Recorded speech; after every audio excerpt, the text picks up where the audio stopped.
Cet après-midi, Andrew a sorti tous les meubles de son bureau. Le papier peint est tout neuf, il ne restait plus qu'à décorer ce petit espace sous la fenêtre. Tu veux des réverbères, mais tu veux que qu'ils soient allumés ou tu veux qu'ils soient juste là? Peu importe, juste un réverbère, un écran. Plutôt qu'un tableau ou un poster, il a choisi le graphe, la peinture à la bombe, née dans la rue au début des années 80. On a voulu faire pour les enfants quelque chose qui changeait pour la chambre des enfants. Donc, comme on ne connaissait pas trop, on s'est dit on allait tester sur le petit mur du bureau pour voir ce que ça donnait. En général, c'est souvent du bouche à oreille. C'est-à-dire que les gens ont vu notre travail ailleurs et nous demandent aussi de faire des réalisations chez eux. Depuis peu, ce graffeur parvient à vivre de son art. Les tags que l'on trouvait au bord des routes ou sur les trains envahissent désormais la maison. Dans la chambre, le salon ou même la cuisine. Tout ce qui est fresque et décor, on va dire, c'est en général accepté, quoi. Les gens aiment bien. Hein.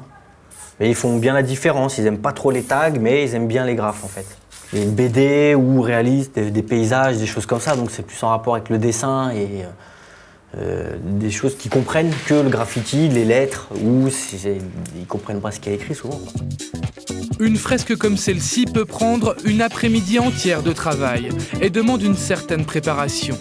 Pourtant, le tag facile et rapide, c'est possible. Il se trouve ici, dans une petite imprimerie au centre de Paris. Couleur parfaite. Juste le zénoï qui est un peu clair. Imprimer des tags sur des stickers, l'idée vient de ces deux amies. Elles ont lancé leur société il y a 2 ans et demi. On voit des très beaux graphes dans les rues.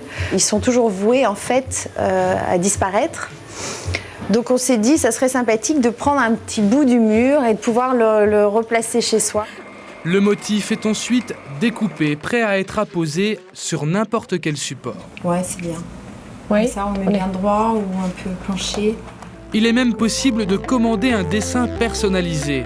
Le graffiti est réalisé en grande taille, puis pris en photo avant d'être imprimé. Grande fresque ou petit sticker, le tag est définitivement entré dans la maison.